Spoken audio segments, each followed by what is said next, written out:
So I've got One left. Okay. but I should maybe text Richard and see if Yeah. he knows that this is. Okay, I'd like to bring this meeting to order of the annual budget committee meeting. So, could we all please stand, pledge allegiance to the flag? Space, like dominoes. I pledge allegiance to the flag of the United States of America and to the republic for which it stands, one nation, under God, indivisible, with liberty and justice for all. Okay, thank you everyone for taking time out of your nice day to come to this meeting tonight, appreciate it. We'll do a roll call. Do you want to do that yourself, Kat, or you want me to just go for each person?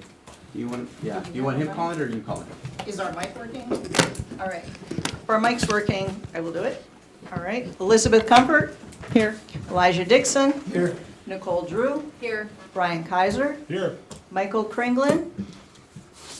Richard, is Michael Kringlin with us? For the record, Michael was planning on being available online remotely today. Okay. We'll give him a moment. Looks like he's adding. Yep.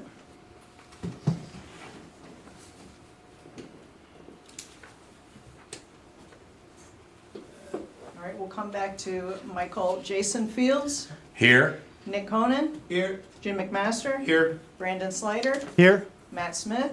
Here. All right, again, do we have Michael Kringlin remote?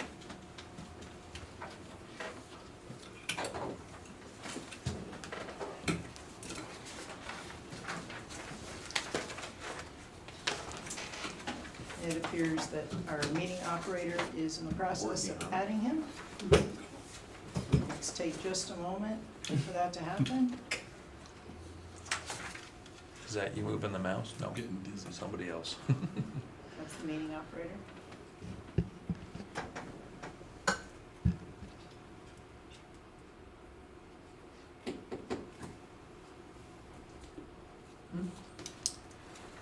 In progress.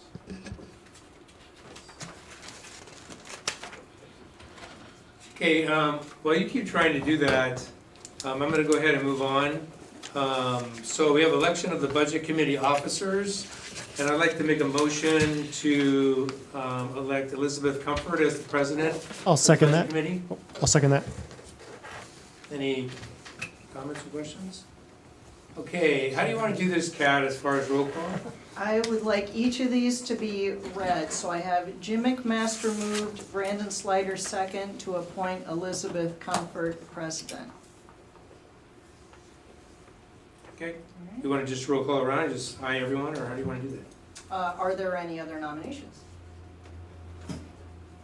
Okay, then we can do the roll call vote. Okay, for those in favor of Elizabeth Comfort, aye? Aye. Aye. Right, are there any nays? Okay, motion passes. Is Michael Kringlin online? Is he Yes, participating? I hear you, I see you.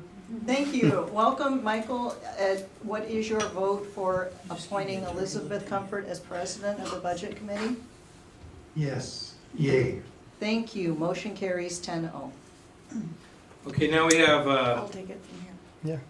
you wanna take it from He's the here? president now. Mhm. I've got one thing that I have to add under the budget calendar later on, so Okay. you can take it until then. Okay, all right. Do we have a nomination for the vice president? I'll nominate Elijah Dixon. Do I have a second? I'll second it. Jason Fields. Thank you, Jason. Are Right. there any other nominations? Okay, I'm going to close the nomination. I'd like to call for a vote. All those in favor say aye. Aye. Any opposed? Thank you. I'd like to read that back, please, for the record. Jim McMaster moved, Jason Fields second, to appoint Elijah Dixon vice president. Did we have Michael Kringlin's vote online? Yes, All right, so motion passes 10-0. Thank you, Elijah. Also now for secretary, do we have a nomination? I'll nominate Jim McMaster for secretary. Thank you. And that is Michael. We have a second? I'll second it. Brandon Slider moves, Jason Fields second, to appoint Jim McMaster as secretary. Okay. All right, go ahead. You done? So on the next, We need to vote. we need to vote. Please. Call for a vote. All those in favor? Aye. Any opposed? Okay, motion passes 10-0.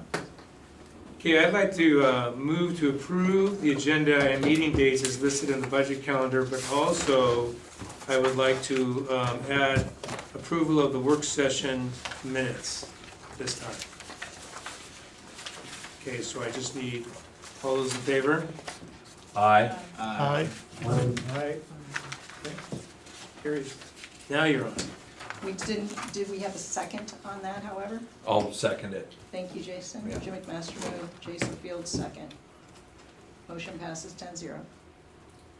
Okay, The heat is on. Okay, so we need approval of the agenda and the minutes for the dates as listed with the modification.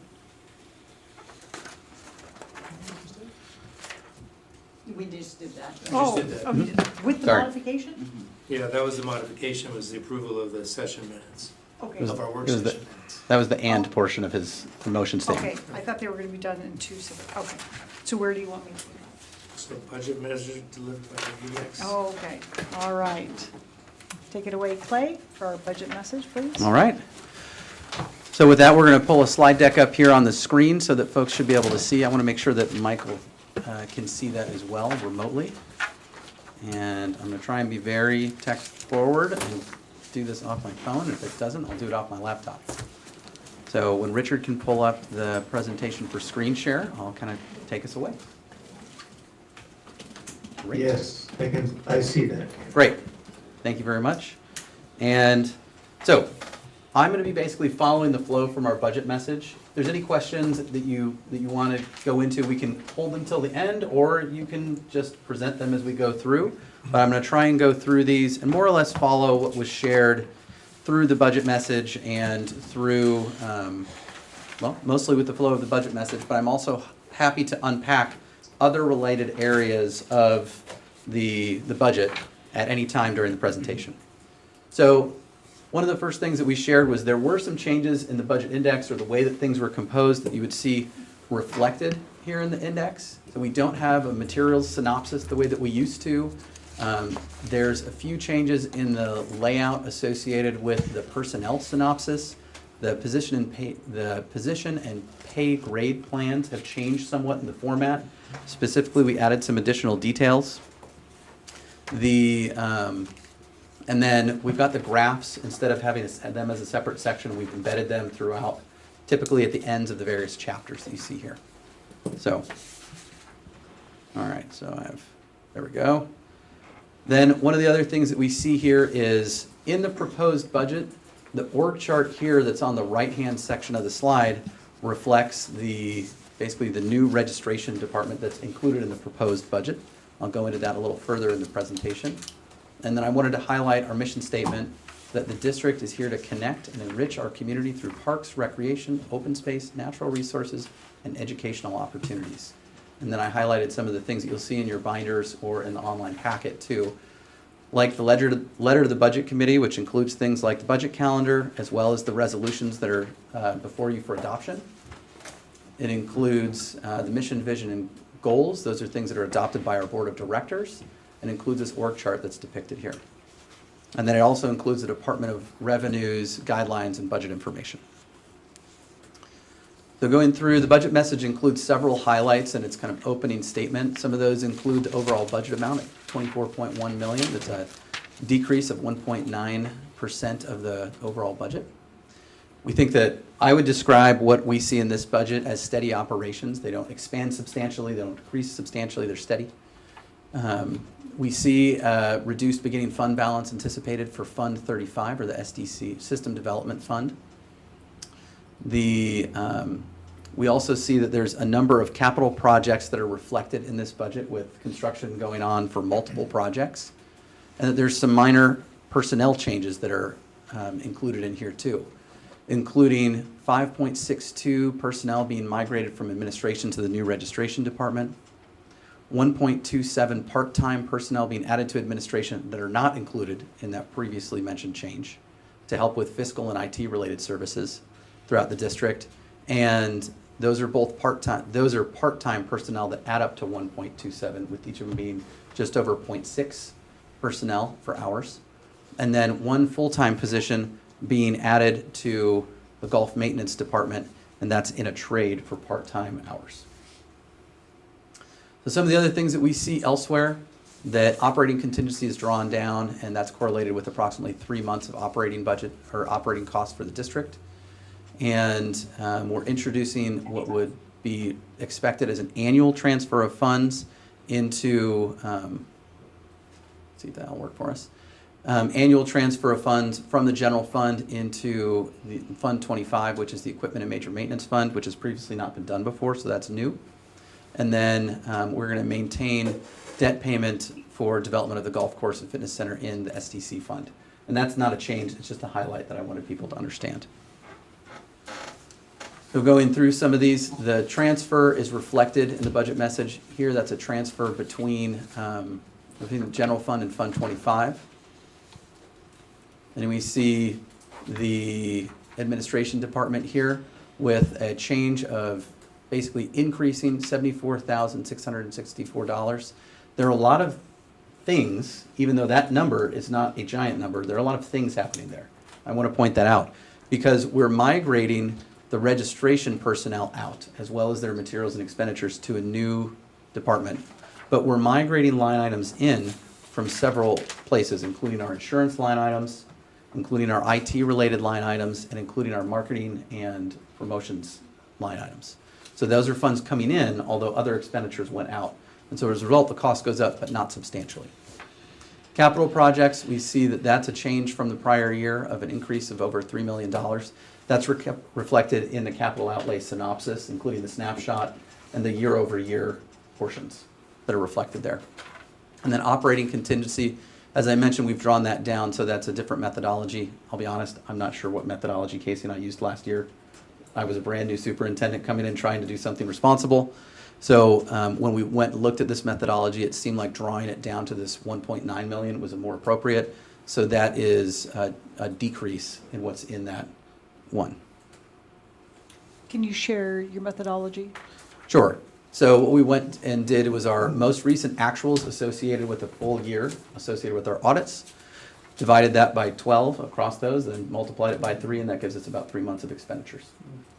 So that was a pretty basic way of capturing that, but that's the methodology that we chose to use. You have a concern with that, or do you feel that you're comfortable with that? Parks, sure thing, thank you. Parks Department, thank you very much, by the way. The Parks Department goes up. Given the magnitude of the work that they do, these changes in personnel services and materials are relatively minor in my opinion. One of the things that was challenging for this department is they carry a number of fixed costs associated with our parks and facilities, specifically with things like water and electrical, things that we don't have much influence over. And so some of the changes that we would see in their reductions in certain line items were to accommodate those fixed costs. So we do see across multiple departments some minor decreases associated with personnel, often part-time personnel. It was basically pruning to make those fixed cost increases fit. So those are things that we would have liked to have kept, but we had to make some tough decisions on those. Similarly, when we go down to the golf maintenance, you can see that there's some changes. We actually see a decrease in personnel services there, and that has to do with, again, with that change. They increased the number of full-time staff, they decreased the part-time staff. The net change ended up being a slight decrease in personnel costs, but there was a slight increase in materials and services, and there was some cost control there, a number of things being impacted by fixed costs. So. And I may have skipped over this. These two departments represent our basic services division. So our basic services division, anecdotally, we typically refer to those as the departments that don't have fees. So those are ones where they don't typically have programs where you offer programs that result in fees. The special services do. These are ones that capture trails maintenance, playgrounds, general parks maintenance, and our golf course, and those sorts of things. So have we reduced our overall part-time staff? Is that kind of what I would say overall, we probably netted out with fewer part-time staff. Yeah. The personnel synopsis has that characterized in two different ways, but they don't show the level of detail that you see in the general fund details because it does go back to the trailing years prior to this fiscal year. But what it shows is it slices them out by department in one, then in kind of a schedule or inventory of full-time personnel, then a schedule or inventory of part-time personnel. So we saw very minimal changes in the parks department itself. For the golf maintenance department, they took a pretty substantial reduction in part-time personnel to get that one full-time personnel, and that was a request from that department that after speaking with them, it seemed merited. Still have some concerns about whether that's long-term a good idea, but there was a very strong feeling from that department that that was merited based on it being a consistency issue on finding quality staff that can help them instead of constantly leaning on part-time staff and a feeling that these full-time staff are going to be a greater benefit in the long run for us. That's where we feel we are today. Did that answer your question? It varies by department, so it's hard to say across the district without looking at and doing that calculation, because I would say that our part-time staffing probably went down because where we had to do prorating of some services, if we weren't using those part-time personnel and we thought that there wasn't going to be a rebound in part-time personnel needs, then that was somewhere where we looked to do some trimming. So registration, this is a new department, so that's why you'll see zeros in that budgeted column from this current year. And the changes there are all increases because we didn't have this department previously. So that comes out to $321,850. The aquatics department, for its budget size, it was a slight decrease overall, but out of 1.7 million, it went down to 1.6, although still just barely below that 1.7 from the prior year. They do have some capital projects that they're getting that we didn't just cut things from them. We're trying to do right by this department. They do a lot. We get a ton of visitation that comes into that facility and that department overseas. So they did a good job keeping a very flat number of requests and really keeping things tight. So we think this will be okay. Adult sports department, no major changes there, slight reductions. These reductions, and I would also say that across these special services departments, when we go through these, something to keep in mind is we should see overall, if nothing else had changed, the materials and services go down because they're no longer paying for insurance, they're no longer paying for marketing, they're no longer paying for some of those internal IT services. So those all migrated out. So we should see some reductions in those materials and services in aquatics, in adult sports, in youth sports, and beyond for all the special services divisions. So more or less, this is a very minor change for this aquatics department. Some of those materials and services expenditures migrating to the administration department. Adult sports department, so that one we see a minor reduction in personnel services. We also see a minor reduction in materials and services. I believe the personnel services reduction is primarily in a reallocation of our special services supervisor, is that right? Okay. So one of the things is Julie Peterson, our special services supervisor, her salary comes from all of the special services divisions, just like Brian Stewart, our basic services supervisor. His salary comes from his two departments. So those are allocations in the past in these budgets. We haven't shown the percent allocation of time or rather the FTE count associated with their time. It's just been the salary. We felt the transparency was better if in the personnel synopsis we showed their allocation of time in that FTE column.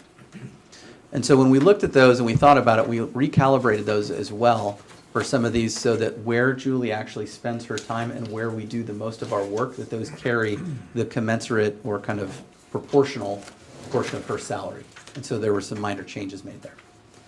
And so in adult sports and some of those departments with smaller budgets, you'd see a reduction in some of those, and a few went up a couple of percentage points, is basically the change that comes out across those. So we see that's where some of those reductions will be seen, as well as materials and services. Like I said, some of those costs migrated out, like insurance, IT, and others. Youth sports, fairly minor changes for that one overall. Some just materials and services things did migrate out, but we still have other expenditures that we deal with over time. And the personnel stayed pretty close to the same. A question on youth sports, Clay. Mhm. enrollment, youth sports going up or going down? I mean, it seems like we got more and more kids involved in sports all the time. And how are we able to continue the quality service with really not raising the budget? That's a hard thing, but I'll be honest, we don't have the money there. When we look at things like some of the capital project demands and other things we have elsewhere, it's a balancing act. That department would love to have more funds. They asked for more, and we gave them everything that we could. So this is a balancing of some of the special services departments with some of the other demands and priorities that we've got ahead of us as a district. And again, coming back to some of that new development costs, whether it's the ones that are actively under construction or some of the ones we have in the pipeline, it's balancing. So when you look at that capital outlay snapshot that's there, and you look at the balance between what's in the SDC fund and what's in the general fund, there's probably a higher percent of things in the general fund that come out of new development than we would prefer. We are getting a lot of that paid for through grants, but we still have to expend things, and there's also matching requirements. But that would be something that we would probably love to be able to have more going on there. Again, we're not doing any major expansions of what we do for people. So the output that we have is there, but the quality's the best that we can make it with the resources we have. Are we seeing the fees to families going up to help cover the cost? We're gonna have some minor increases in fees, but they are relatively minor. Oh, one of the other things that I'm being encouraged to highlight too is we have a ton of volunteers that support that program. So we often conservatively say 600, but we think that the numbers are often probably closer to 800. Correct. So, thank you. And so that is one that really relies a lot on those volunteers. One of the things we're trying to be thoughtful about is how we recognize those volunteers and how we prepare them. And so some of the things that we are doing, luckily in the past, one of the things that's been underutilized is some of the part-time staffing that we have budgeted. And so we think that that's one of the places where the youth sports department, we might be able to leverage that a little bit better to help support the quality of the programs through part-time personnel, helping those full-time staff, helping those volunteers in those other areas. And regarding that, I noticed on some of the detailed pages, there were things like youth football, lacrosse, quilt club, Babe Ruth League that went to zero this year. That's a good question. So typically those are the cost centers labeled 500 in our chart of accounts, and I would just generally call them clubs, but some of them are related to sports and those things.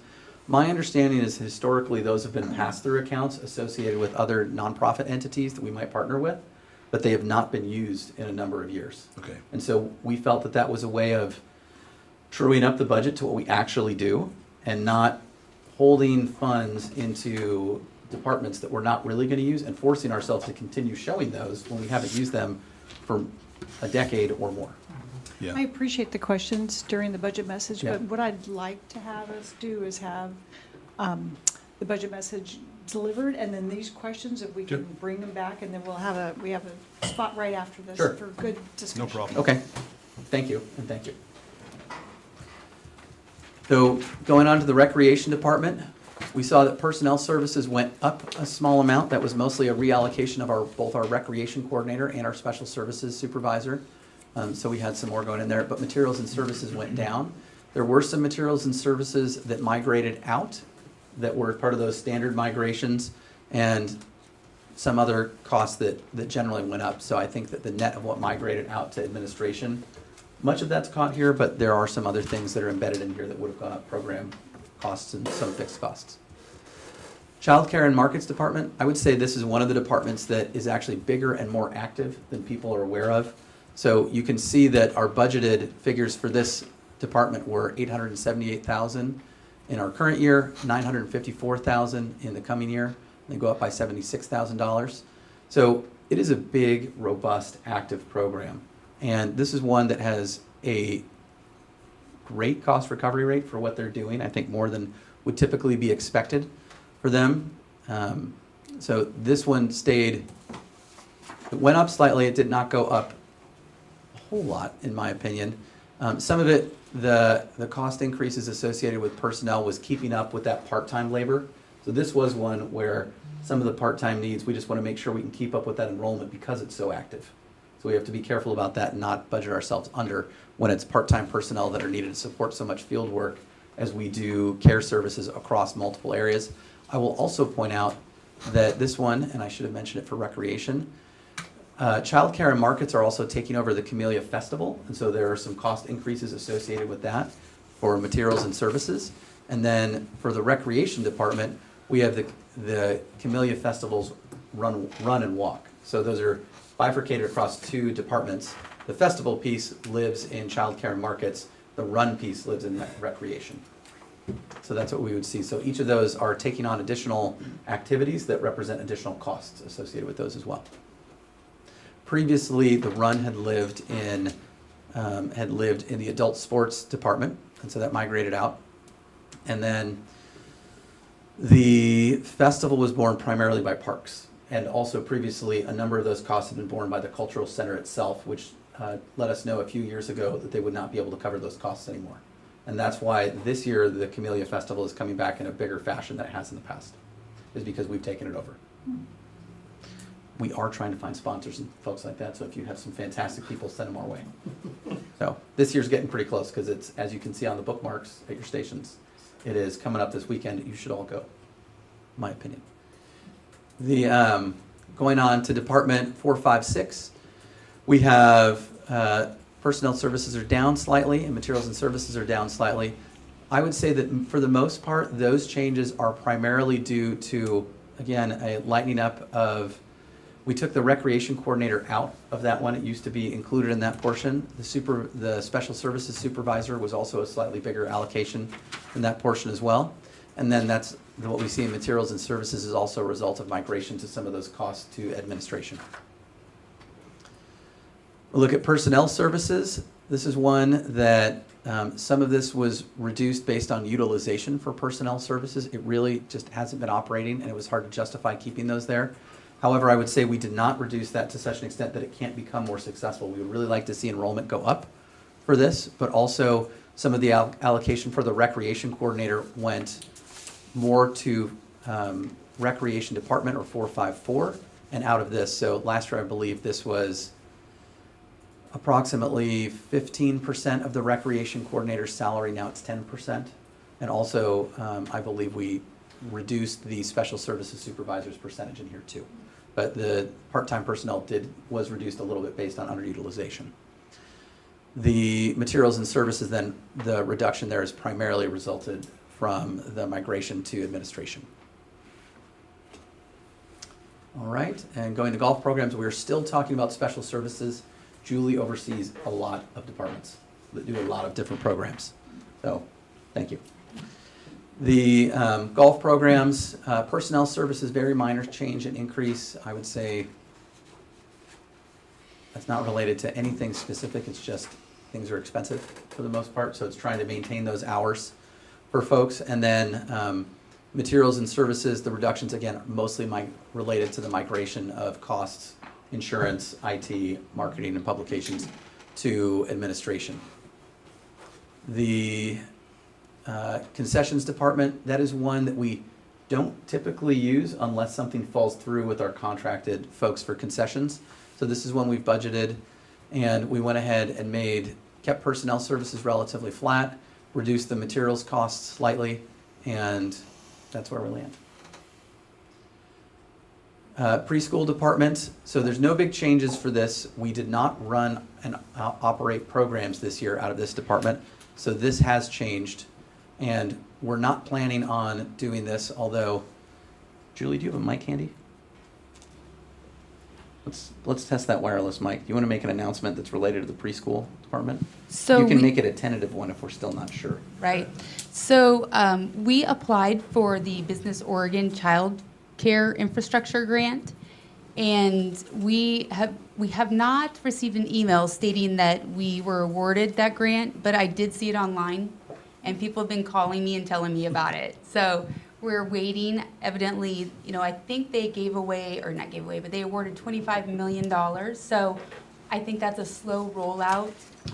And they're trying to kind of maybe start at the top and end at the bottom. But I believe that grant was for $991,000. So almost $1 million. Good job. So, thank you, Julie. Yeah.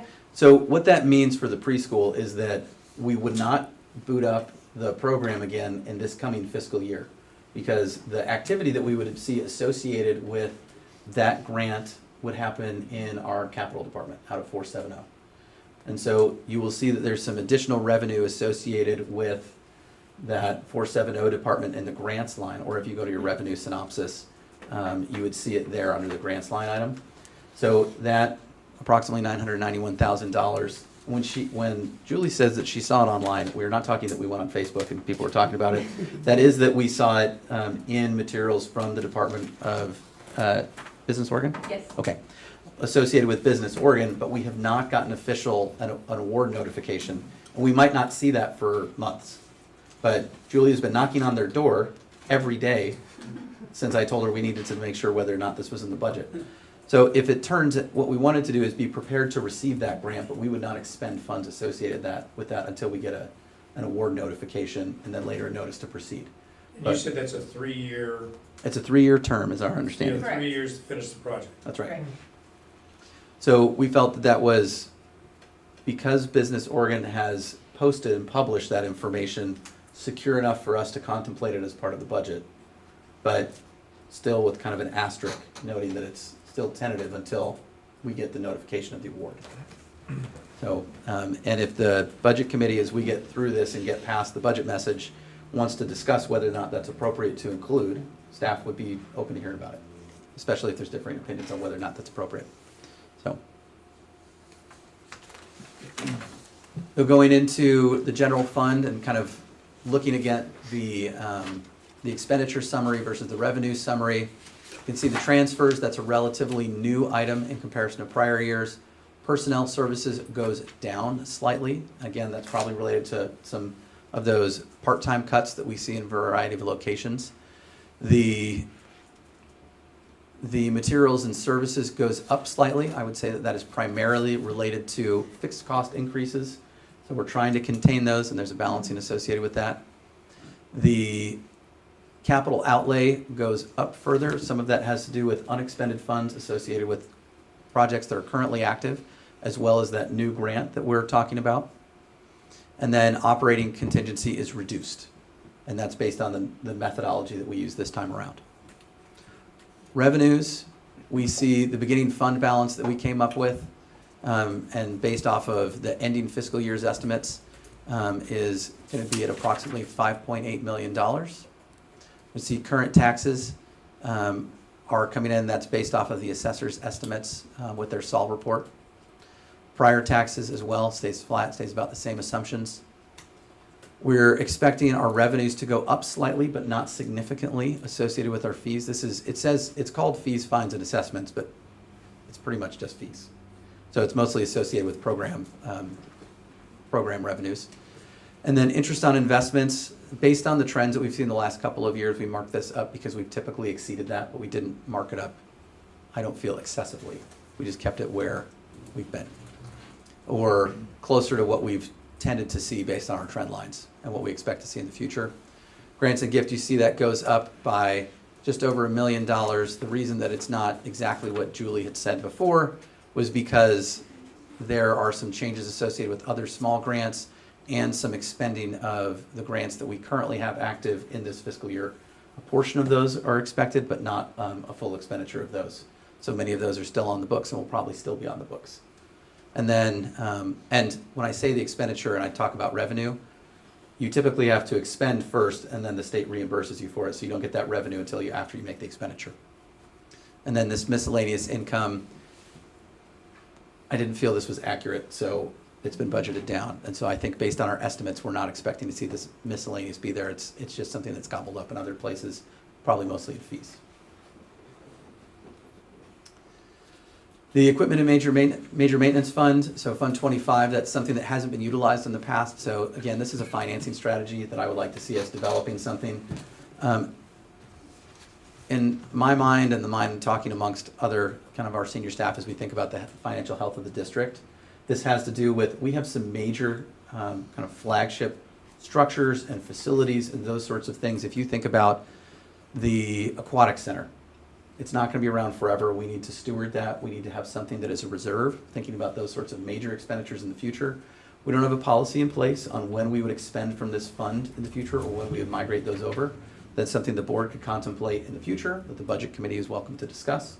But in my mind, tentatively, I would say if something is a $1 million plus expenditure, maybe that's something we look at this for. Do we need new major apparatus or structure changes at the aquatic center, at the cultural center? We know that we have a pipeline of needs for our playgrounds. Those typically run at approximately $250,000 to $400,000. So those are big, but I don't know if they merit equipment and major maintenance fund or if they should just be coming out of capital projects. So that's kind of a policy direction related to our finances. But this is the way we start down that road and start making responsible decisions about our future by planning for it now. Loan service fund, this stays steady. This did not change from prior year, and so there are no major changes there. And that is just what it sounds like, is a loan service fund. That's what we're paying. The system development fund, we are expecting that to decrease. We're expecting the beginning fund balance to decrease. We're expecting the revenues and expenditures associated with that to decrease. So the biggest change in the revenues was the expected beginning fund balance associated with that. And so that's where we're going to see, and that's largely from new development that we're doing. That's when you expect the beginning fund balance to go down, is because you're doing things. And that has largely been from Sandra Estate over this fiscal year. And the next year, it'll probably be related to the Newburgh-Dundee bypass trail. Because construction could start this fiscal year, but may not really get fully underway. It's weather dependent, so it may not get underway more fully until the next fiscal year. We just aren't certain about that. But you'll have Rennie also jumping in there. We're going to be in design phase, and we're going to get to construction phase as soon as we can for that. Debt service fund, this is just a change associated with our debt repayment schedule associated with that fund. So this is a known change over time. And then I just included here for the grand total of funds, kind of look at the difference between the resources and then the requirements. So resources, another nice word for the money coming in, the requirements, the money going out, the expenditures that we have. And so this is a little far away for me to read, but you can see that a big chunk of it is the general fund. And then we have some of these smaller slivers, with the SDC fund being the gold one, the bond loan service fund, or the bond fund, being the dark blue over here, and then some of those other ones in gray, like our loan service fund and our equipment and major maintenance fund in orange over there. And then we have basically our resource categories over here. But that's just reflecting what we saw in some of the prior slides leading up to our grand total of all summaries. I will note that there's a minor revision that needs to be made that was pointed out to me in the fund summary. This number here, $24,110,212, is the correct number. There in the fund summary, there is an item that ends in 213, and also in one of our resolutions, I believe it's resolution 206-02. It also ends in 213. And so that resolution in particular is one that I would suggest your budget committee amend that one so that we adopt the correct figure. And that was just a rounding error associated with things. That's why it's off by $1. And that is the end of the budget message. These are the 3 actions that staff are asking you to take. I would amend recommendation B here to suggest that you make a minor revision so that it gets approved at the figure ending in 212, not 213. And these are not the full text versions. These are just the general statement version of doing these. The full text is in your budget packet so that you can see it in greater detail. And that is the end of my presentation. Yeah, thank you, Clay. Very good. Very impressive document. I'm happy with the changes that you've made. And I'm looking forward to seeing the trends with these over the next few years as you know, you work into this new outline of how the dollars are spent for the district. So this is really good. Thank you. I'd like to open it up for discussion and questions, and then if we have any public comment at that time too. But I'd like to kick it off, if I might, because you ended on revenues. If we could turn to page 77, I just had a couple of questions on some of those assumptions with the revenues. Sure. And you mentioned adult sports, I think. We have, if you look at the current year budget, we have 45,800. We look like we're estimating 45,200 for year end, but our projection, or proposed budget is 23,500. So I'm just curious about what you're anticipating there. And then, but if you drop down, before you answer that, I'll just give you the second one, which is the recreation classes income. We had 222,000 or adopted this year, 120 coming in, but we're proposing back up to 225. So I'm just curious. It's a great question. Remind me, what was the first department that you had mentioned? Or the first line in the revenue synopsis? Adult sport Adult sports, receipts, okay. just two above there. Right. So adult sports is because that's going to be the Camellia Run migrating out of that department. Oh, that was it. But that's a good question, and that's an accurate question. And where that migrates to is one of the reasons that we think recreation is going to go up. Okay, and you did say. And then, well, but to your point, that adult sports is going down approximately 20,000, and that wouldn't cover the difference on what we think is going to happen. We've had some new program expansions there, and we're expecting that those are going to materialize in the revenues that we see associated with those. And so that has to do with Newburgh Youth Cheer, expansions to the gymnastics, and the Camellia Run. So those are the three main program areas that we expect to expand, and Pickleball to that as well. and pickleball. Okay, thank you very much. So we are also trying to do some other things in that department, and I think those are a little less tenuous how much will materialize, but we're hoping to get some more structure around facilities rentals throughout the district that recreation is going to manage, because they have the programmatic bandwidth to do that, whereas parks, they're mostly field-based and facilities-based. But recreation is going to try and make it so the public has more access and more certainty about what sorts of things they can manage, whether that's a pavilion in a park, whether that's the courts over at Jakewith, whether that is any number of facilities and spaces that we have, and try and make that a revenue center that is administered through the recreation team. Okay, thank you. That was what we're thinking there.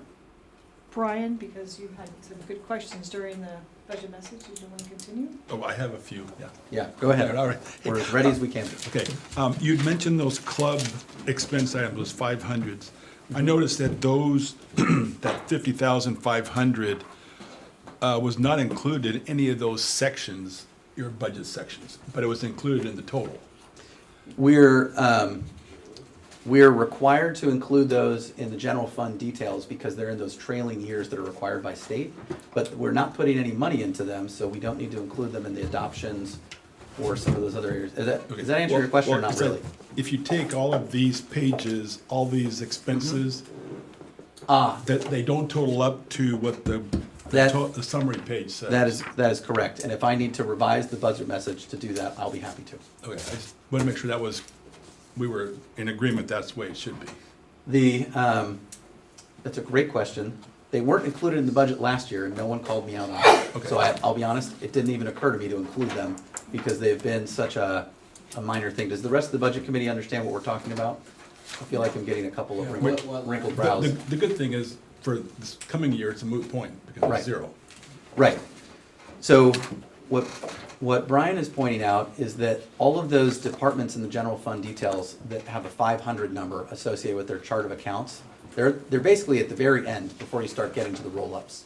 Those are the clubs that we have. Historically, we haven't used the funds, but we have put funds in there. And what he's pointing out is a discrepancy in that we included them in the general fund details because we're required to, and so that's in there correctly. But I haven't added them to the budget message like I probably should have, because they would have shown budgeted amounts and then being zeroed out Yeah. this year. So if the budget committee feels it's appropriate, I would be happy to amend the budget message, and I can do that and just have that be in the approved budget moving forward, so that the budget message is amended moving forward, if that seems like an appropriate way to do that. Although, if it needs to come back to the budget committee, I could republish it for your approval on a later date, but I don't know if that's what you're asking. Oh, it's only $50,000, so Yeah. for me, it's kind of immaterial. I just wanted Right. to make sure I was not missing something. You're not missing something. Those Okay. should have been included because they're still in those preceding years, in specifically in this fiscal year. So it didn't even occur to me to include those because we hadn't done it before. So, No. if it seems like it would be adequate and good practice, I'll be happy to, when we republish in the approved budget, I'll add that section in. I think that's probably the simplest way. Okay. I won't speak for the whole committee. Other question, and of course, the golf course is all accounted for. One thing that I don't see anywhere in the capital budget or the operating budget is the cultural center. Where are all those costs and ongoing maintenance and what we may have to do there? As a facility, that's managed within parks.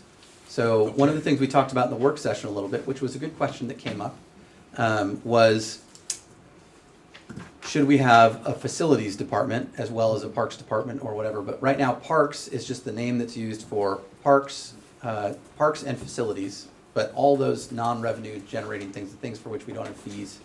And so they have a broad mandate. And so the costs that go in there, into the cultural center, we see those in our monthly, what we call PM reports or subtask reports, but we don't see that at this level. It's not its own department. Yeah, and I didn't see anything in the next 5 years of capital budgets, to be invested in there either. That is one we're actively pursuing a roof replacement for that. We don't have any grants that have been awarded, which is how we would expect to finance those. And so that would be something that if we are successful, we have 2 grants that we've actually submitted for. I should say, we have 1 grant that's been submitted and 1 in kind of a suite of appropriations with federal agents, or with federal appropriations that we're hopeful about and that we've submitted. So we're actively pursuing those, but we haven't secured any. And so we don't think that, based on the priorities that the board has shared with us right now, that that's something that we're prioritizing based on our existing finances, but it's something we're pursuing to get additional finances to close that gap and be able to do some of those improvements at the cultural center. And thank you, Elizabeth, for letting me ask so many questions. A couple areas like the golf course, I noticed that revenue was relatively flat. Are we increasing green fees? Are we having more players, more rounds of golf, or are we doing anything to get closer to that pace for itself? What we've seen is that the range in the last couple of years is that we're usually in the black, but only by about $160,000 to $200,000. And we have seen that we might be in the red with that by up to $100,000, but that has typically been in estimated fiscal years, not in actuals. Okay. So it's still not a big margin based on the revenues being approximately $2.1 to $2.2 million. So are we doing some fee changes? That's something that the fee changes in the past, when we've talked about those have been done administratively. We've heard from the board, they would like to see those when we conduct fee changes. We don't have any written policies about when the staff need to take fee changes to the board. And I don't think the board necessarily wants to get involved in every single type of fee that we assess across the board. I think they're looking for something broader. We do expect that the fees will go up to get cost recovery to an appropriate place. I want to turn it over to Julie if you have any other insights on that, but I think there are some expected increases. Yes, across most of the departments, I don't know if this does. You think it's working? You can try. No, nothing? Across many of the 8 departments, we will see a minimal, I would say. Richard says it works. I don't know. Maybe it works on online land. Casey's gonna bring you this blank, which works just about. You can bring Julie up here. We don't want to put Julie in a corner. Actually, I'll just use my coach voice. Richard's gonna hate it. Well, and actually, if we've got Mike Kringlin on here, I'm afraid if you use your coach voice, he's not gonna be able to hear you. Okay. Thank you. Okay. You just grab an extra chair. Oh, we do expect some fee increases across the board. We'll be working on that as, throughout until July. I would say we have some time to work on that. But we usually, thank you. We usually, I would say we don't go more than 20%. We don't increase fees more than 20%. That's just been kind of a rule of thumb for us in special services. So, That's it. Yeah, I love the golf course. I just don't want to become a financial burden to where it ever becomes in risk of yeah. doing something there. We know the weather plays a big part in that as well. We've had, really nice spring so far and a great winter. So we hope to see better and increased numbers this year. Yeah, this one year in particular, I mean, when we were coming up with the revenue projections associated with this, we were coming out of a pretty strong winter, but we can't always forecast exactly what the rest of spring and the last couple of months look like for us, so we take a conservative estimate. And that's what we've typically seen in our actuals, that they actually outpace our budget and our estimates. But we do think that the rates paid should keep pace and also be calibrated in a way that it pays for itself. And the strategy that we have for that golf course is it's supposed to give back to the rest of the district. That's the strategy that we've had in place. And we do have, separate from the budgeting process, we have our golf course clubhouse feasibility study. And that study has not completed yet. The board is still awaiting kind of the next deliverable associated with that, with some of the basically a preferred alternative associated with the concept. And the reason a preferred development or a preferred alternative on that matters is that's how you start figuring out what the cost expectations would be, and then try and determine the level to which that is tenable, based on market demand and those sorts of things, and what sorts of revenue you can project from if you were to pursue that. So the board is still waiting for that, and that's one of the reasons you wouldn't see that clubhouse anywhere in our 5-year forecast, is we don't have the information yet. So, not completely related to rates, that's a bit of an extrapolation, but it is related to the golf course, so I wanted to share that. That's cool. Thank you. Thank you. One other question, it was about childcare. I just wanted to get a little bit more visibility or understanding on childcare, what that is, and is that totally free childcare, or is that something that people pay for and we're subsidizing it? That is something that people pay for. It's a before and after school program. Okay. It's in 6 of the elementary schools. It's a kindergarten through 5th grade program. And we work with the schools. We use one of their classrooms and actually a lunchroom and sometimes the gymnasiums. And it's just grown every year. And we're lucky to be able to provide that for families in the community, because every year we've seen more and more people, participate. I think a lot of families, both parents work now, and so our coordinator that's in charge of that program really works hard, and we employ a lot of George Fox students in that program. So we feel lucky, to have them help us, and a lot of them are, in some classes at George Fox that are closely related to that field. So That's great. yeah. And I just saw that, our revenue is about 100,000 less than our costs. And I wonder, is there like a policy, like we're gonna subsidize that X% each year, or how does that work? I would say, so when I came in, we were telling a story that it was 0% cost recovery and 100% cost recovery. 0% for basic services, 100% for special services. And one, we weren't actually doing it.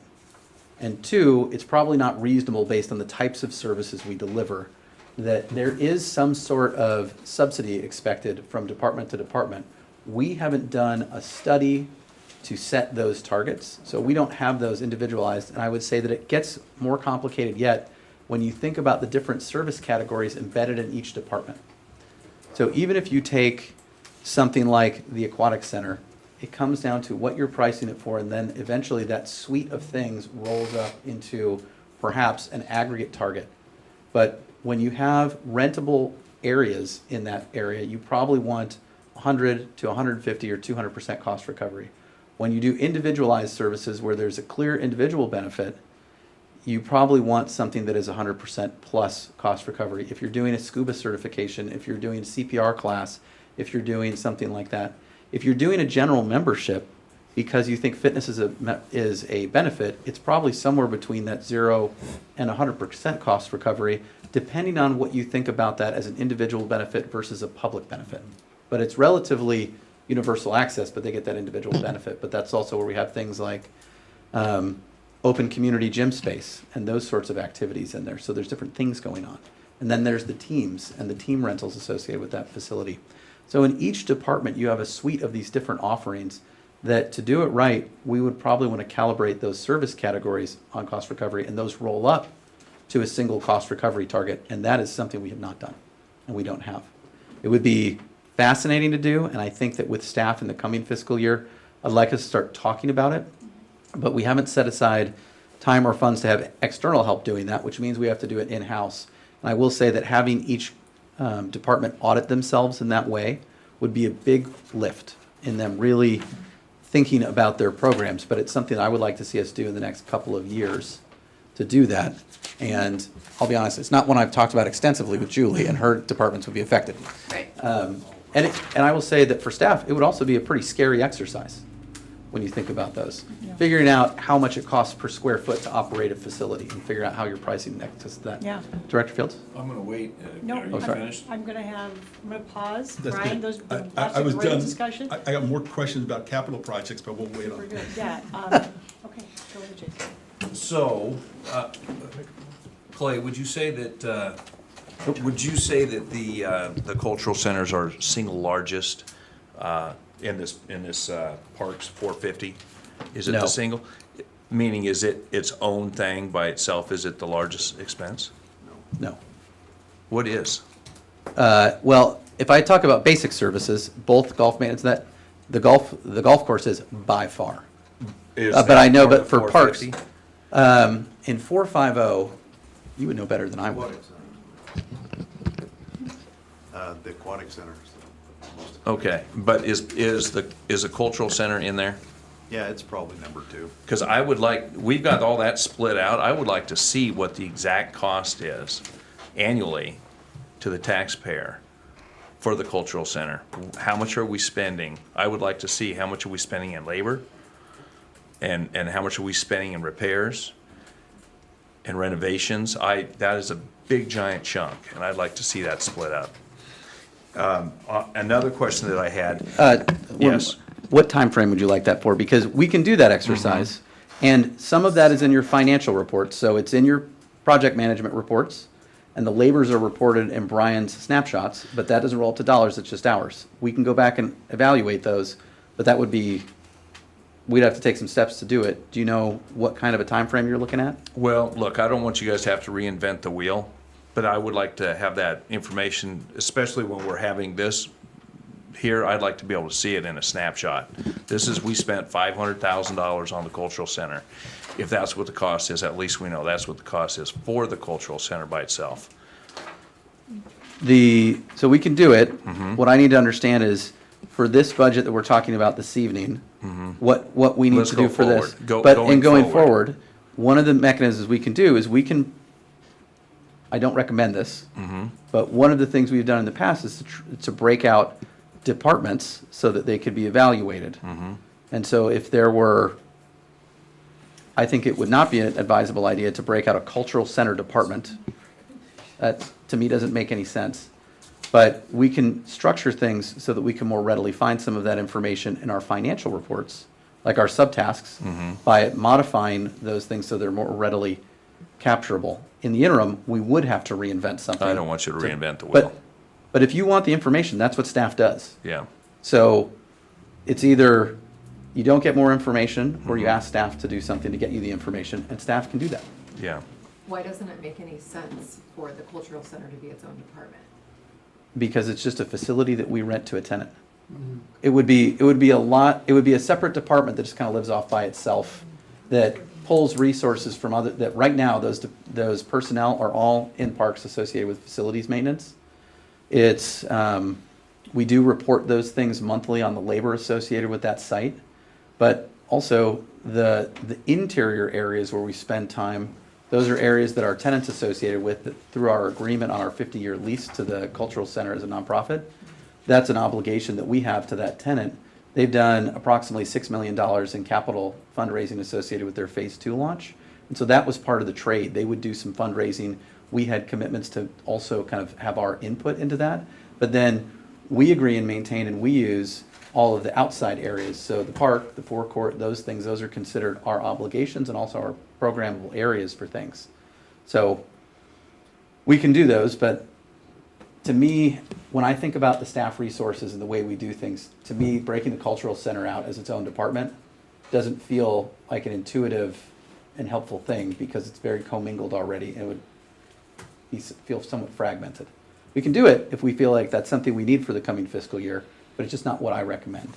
Okay. But we can also find ways to find that information and make it more readily available. Okay. Can you not just break down the hours spent, the materials that we provide for repairs and whatnot? We and do- just total that monthly and then in a budget, break that down? We can do that. We just can't do it with the absence of effort. So we provide some of that. So that's in the subtask reports that are received monthly by the board of directors. So that's the materials expenses. And then the labor is reported in the number of personnel hours. You don't have dollars associated with that, but there are hours associated with those locations. And so those two are reported, but those are monthly snapshots. If we want something that's more trackable, more explicit, more specific to the cultural center, it's just a new report. And there would be some staff effort. It's probably not gargantuan. But when you say don't do anything, it's kind of like, well, we can't get you the information if we don't do anything because we just have what we have. But we can do it if that's a desire to have a better understanding of the expenditures associated with that facility. We can do that. Okay. We can't do it. We can't the don't do anything, but we'd like this information. We can't do that. That doesn't work. And let's use Your our mics, don't- please. Yeah, your don't do anything was talking about completing this tonight. Yes. Right? Okay. So. Yes, that's correct. Hey, on the aquatic center, I just want to make sure we got the heating problem fixed at the aquatic center. No, that is still in progress. So we're still working on it. The HVAC units, the air mechs associated with that development, they're still a problem. They still don't function the way that we want them to. We have brought in the Energy Trust of Oregon's retrofit program. We're actively working with them. So we've recently applied, and they'll be able to help us pay for auditing and then hopefully repairing that issue. And we have no recourse on the company that I mean, did all this work. Litigation's always an option. Yeah. We think it'll be less expensive for us if Energy Trust of Oregon can get us to fixed and operating correctly. We think that'll be a lower cost pathway. Litigation just has a higher level of uncertainty. We don't know where it would end up, but it would definitely cost us money to go into it, and we might get something out of it, but it just doesn't have that certainty where we know if it would pan out for us or not. If we do the energy trust, do we have the dollars in this to add to it if it doesn't cover it 100%? I believe we do. To the best of our knowledge, we do. The fact is that the system works the way it is now. You just need to modify the use of the boiler and the air mech units when the temperature drops. The reason why I ask is because, first, of course, I want to know that the dollars are here and that we're fixing this problem, but the Yeah. energy cost is, my understanding is out of control, outrageous, and with the cost of electricity today, it's even more expensive. So I just want to make sure that this is going to be some kind of a priority for us because Yeah. this could make our costs actually go down significantly, and we'd be more profitable. Those are fixed costs associated with every building we have, including the cultural center, the aquatic center, the golf course. All those fixed costs are, they're huge. Water, power, and gas. So we're keeping an eye on all that. Okay, that's my questions. Anyone else? This is general discussion. Comments? Yeah, I have a couple things. Yeah, the segue on what Jason said is that those air mech units that are up there were supposed to save us with energy. And so what I'm looking at with the numbers though, on utilities district-wide, I think you guys did a good job, and I'm afraid that we probably are going to be paying more than we think because of the pool if it's not using that electrical like it was, and they're using natural gas now, they're upping natural gas. It's coming their way, and so it's like, and the water at Dundee, where we're gonna be using that extra water with the hikes that they had there, so we're gonna have to really keep a good eye on all that stuff, and it's a moving target all the time, but we can expect, I think, in looking at all the facilities we have and everything we do, utilities are gonna be a big hit. I mean, at the Aquatic Center alone, it's $500,000 in utilities. It's crazy numbers, so I'm just glad that they are bringing in the revenue to help offset that. The other thing I had was a question on personnel, and I think I talked to you in a meeting about this, Clay, is that maybe for next year, I wanna make sure that our personnel who are doing a good job, that are being paid what they need to be paid in the industry. So if we could do an industry comparison, you know, coming into the next budget cycle, to make sure that we can keep these good people and we don't lose them. I do understand, and I need the public to understand, that we offer really good benefits to our full-time people, which is great for our folks that work here. But the reality also is with inflation and everything else, we want to make sure that we are equal with the Joneses out there and that we can pay our folks what they deserve. So it's always a tough one. Even our part-time folks, I know that they're above minimum wage, but they seem to be raising minimum wage every year. But then again, we don't want to push against the public and say we're going to raise our fees, and then some people can't participate. So it's a fine dance.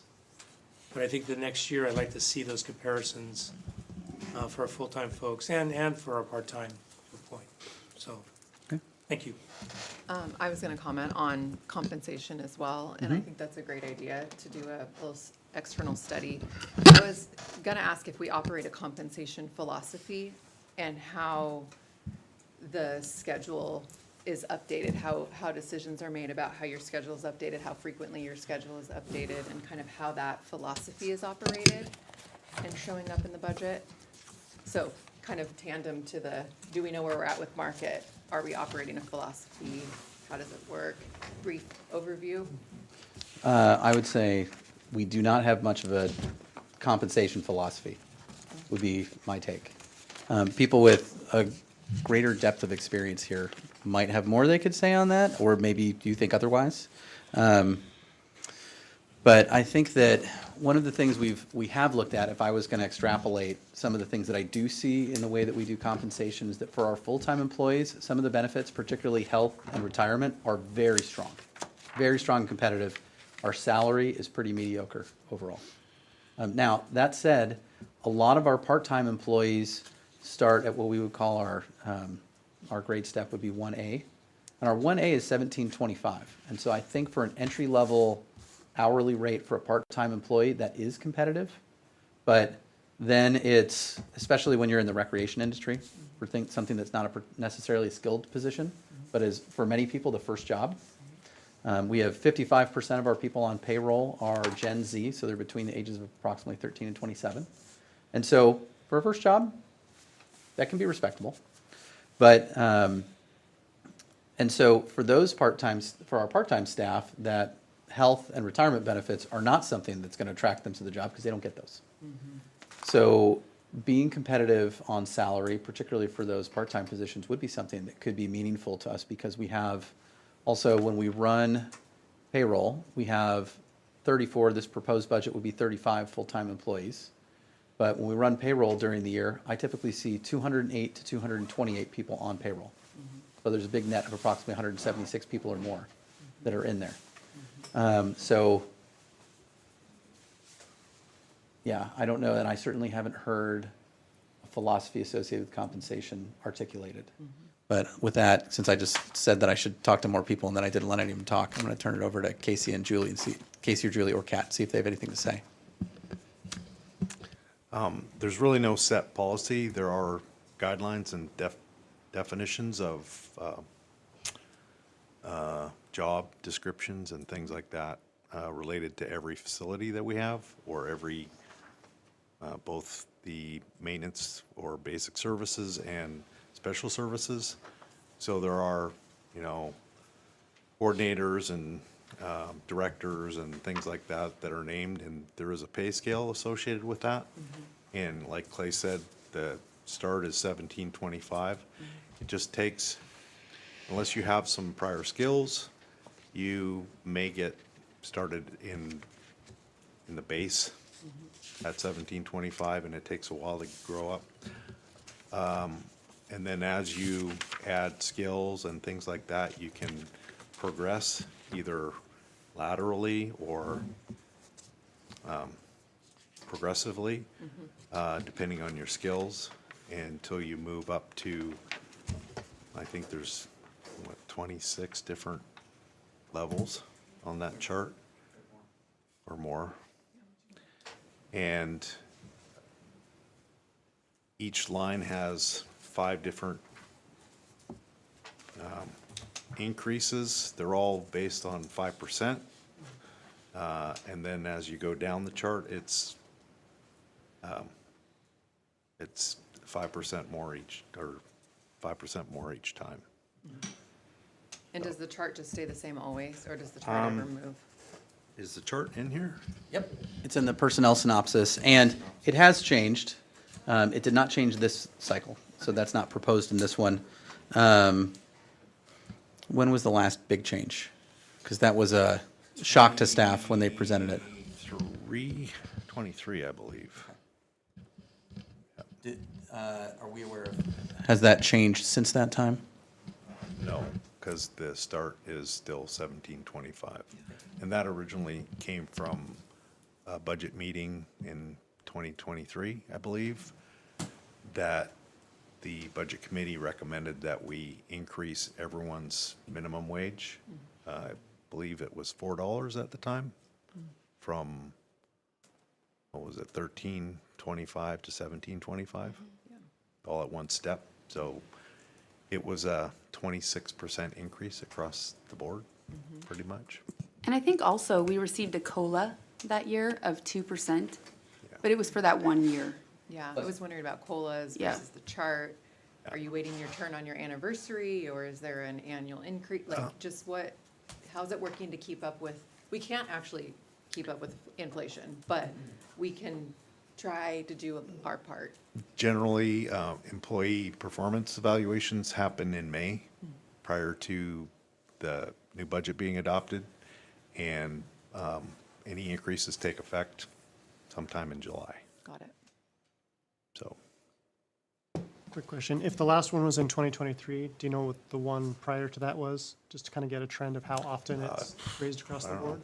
2000, I have no idea.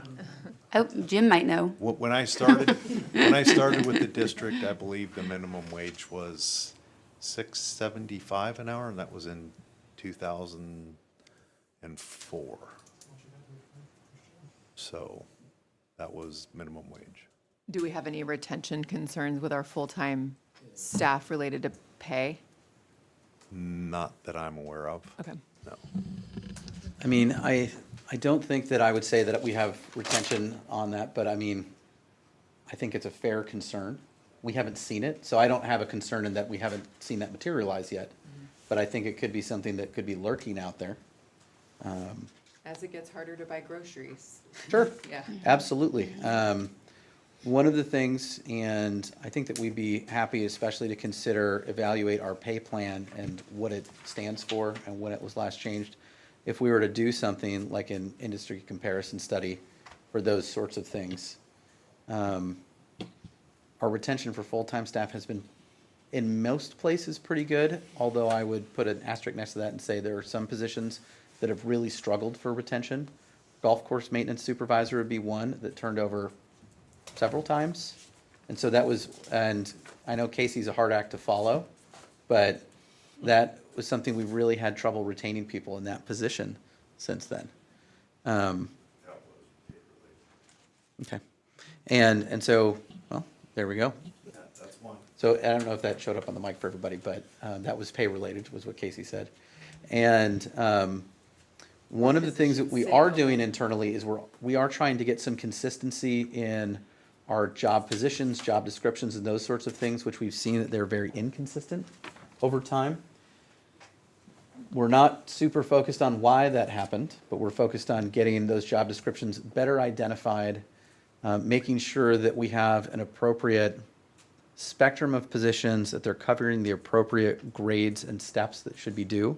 And one of the things that I hadn't pointed out previously is there is what I would say several changes in the pay plan. And so, first of all, in the pay plan and the personnel synopsis, we list a number of positions that weren't there before.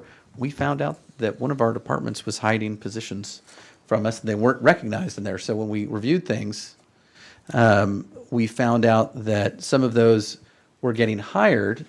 Then we were having to categorize them with our employee classifications that we had in the administration department, but that department had been kind of doing separately, and we had just been making a best fit. And so there's a discrepancy, and so we integrated those in. So we didn't have two lists, kind of the main list and the shadow list. We just have the one list now. And so there's a number of new positions on there that weren't there previously. Additionally, we've got the step period associated with this. So there was a pay scale administration summary that was basically used by our HR and fiscal personnel. And it wasn't incorporated into the pay plan so that no one on this committee would have seen it, but it basically has the schedule for when you're step eligible. And so we took that out. We wanted to daylight that, include this, because one of the things we found is that hiring managers were using the budget and looking at these, and they didn't know the increments associated with those. And I think that if we were to do a study that involved the pay plan, evaluating it, maybe asking that question about compensation philosophy, is the ramp associated with topping out is pretty short. It both has a limited number of steps and is very slow at the same time, which is kind of a strange things to put together. But if you look at it, if you were to turn to page 63 in your packet, or in your budget, those initial steps are at 12-month increments for a couple of years, but once you hit year 4 as a full-time employee, it goes to an 18-month increment, 24 months, 24 months, 36 months, 48 months, 60 months. And so it will take you many, many years to top out because you just top out very slowly. So those first 4 years, you're doing normal step increases, and then it slows down pretty dramatically for those folks. So what I would say is that it could become very problematic. Once you hit about year 4, it would be a hard thing to sustain for those employees. So, and especially for us to adhere to and feel good about. I do see your pathways, though. I see your pathways here, like specialist 1, specialist 2, specialist 3, so perhaps then there's We're trying to create those. But we also want to make sure that we're creating positions for the district to operate, not sliding the district positions around in departments just to treat an employee well. So we need to probably get some policies, and this is something that's going to be coming to the board that we'll see in some work efforts that we have in the future as we try and get some policies in place to make sure that we're following things right and doing things consistently and openly with the board and the way that we treat our employees and the way that we perform our hiring practices. So, Thanks. yeah, thank you. Other questions? I do have more questions, if I may. Yeah, let me just say, this is a time for general comment and discussion. No, this is good. And then we also have a section if we wanted to go specifically by fund or category too. So just offering that. Go ahead. Go ahead. Anybody else want to get in there before I ask another question? So as I was looking at this thing, Clay, I wanted to ask some questions here. We've got on page number 83 where it says riverfront lease or acquisition, and we've got a $40,000 number there. What are we basing that number off of? A possible lease or trade or purchase of a building associated with the landfill site. Have we got something that give us a $40,000? Because I think if we're going to do it, I think we need to increase that number. Okay. Okay? I would want to know what needs to be reduced and where. Okay. Because it balances now, right? So that's what I'm saying. We can do that, but I would want to know, if you can, where you would like to see that come from. And it can come from the capital area. It could come from any number of places. So I say that from staff, just from I'm happy to do that. I just need to understand where that seems appropriate, if any, or if you need staff to help make that determination. Well, I would definitely want some staff guidance there because they know where we might have some more money we can move around.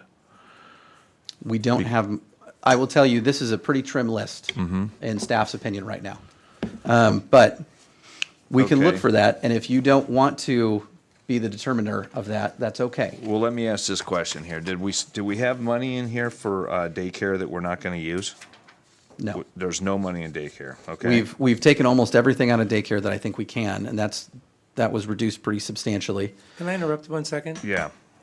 To segue on what he's talking about, on any of these things, if it comes before the board and we see something that we haven't budgeted, you can always look at contingency at that point, instead of, take it from one and take it from another.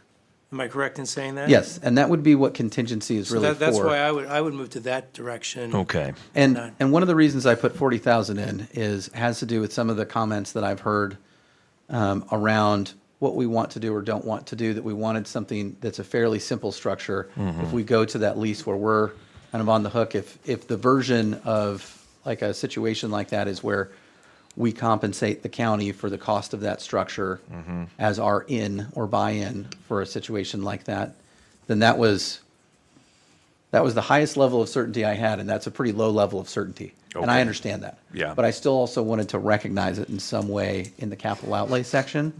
But I would agree with Jim in that contingency would probably be the most fluid way we could do that, because we can recognize that we don't really know right now. Okay. And another question that I had is on the Ewing Young Park capital upgrades, can you tell me what that includes? It's on page 83, it's almost the very bottom last item. It is the last item. Oh, there we go. That is helpful. So we titled it that way and not just the bridge, because what we're trying to do is figure out a way to get a bathroom included in that. Okay. One of the things we don't know on that, though, is how much that spirals the cost up, because would be, to do a bathroom, you get the privilege of also doing the parking lot. And if you've looked in there, you can see that the street frontage improvements are pretty minimal. So we'll probably be on the hook for those too. So a bathroom would be great. We saw in the community input survey results, there are bunches of different stakeholders that would really like to see it. We've heard from the BMX group recently and those sorts of things, but there's this big ripple effect associated with it. So if you look for that line across a couple other years, you see why the project associated with that is 735,000, but only 25,000 in this first fiscal year, and then 300,000 in 27, 28, and then let's see, 410. and maybe I skipped a page, but there's another 410 somewhere else in there, Oh, there it is. and I'm just missing it on my page turn. It's on page 85, in the middle. Oh, it changed places. Yep. There we go. No wonder I wasn't looking in the right place. So the 735,000 estimate, that is for a parking lot, bathroom, and a bridge? Yep. So that's what we're looking at. That's the whole thing, and that's why we retitled it, because it includes more than one thing. Okay. So that was the thinking. Yep, that's what I was looking for. Okay. Cool, thank you. And I'm glad that we're gonna have a bathroom in there. The community really wants it. We already identified it as a regional park. It's got all these special amenities: dog parks, skate parks, BMX, trails, disc golf, And a parking lot. and a parking lot. You can see the cost of that bathroom and all the things that come with it, or why that parking lot is not paved currently. That was probably a good cost containment strategy, but we can only take it so far, I suspect. That's part of the Cool. challenge. Thank you. Thank you. Okay, at this time, I'm going to see if there are any public comment cards, and I'm not seeing any in that basket. Do we have any online? Oh, sorry, I didn't sign up. Oh, why don't, is that what that basket's for? That was what it's for, but you can also simply direct the individual to Oh, make a yes. comment if they'd like, if you prefer to. Do we have and public comment? Please state your name. This seems pretty manageable. I can stand. I think my questions aren't answered. Roger Coleman, I'm on the Citizen Advisory Group for the clubhouse replacement. And my question was, in previous budgets, there's always been in the 5-year capital improvements, there's always been an item for the golf course, third nine of the golf course and the clubhouse, and I didn't see any of that in this year's budget. I think you've already addressed that you dropped it off. I may have mentioned that in part because you were sitting in the crowd, but we don't have it because I didn't feel like we knew enough about what the reasonably anticipated cost was. And last year it was including the study, which we expect the study to wrap up this year. Although,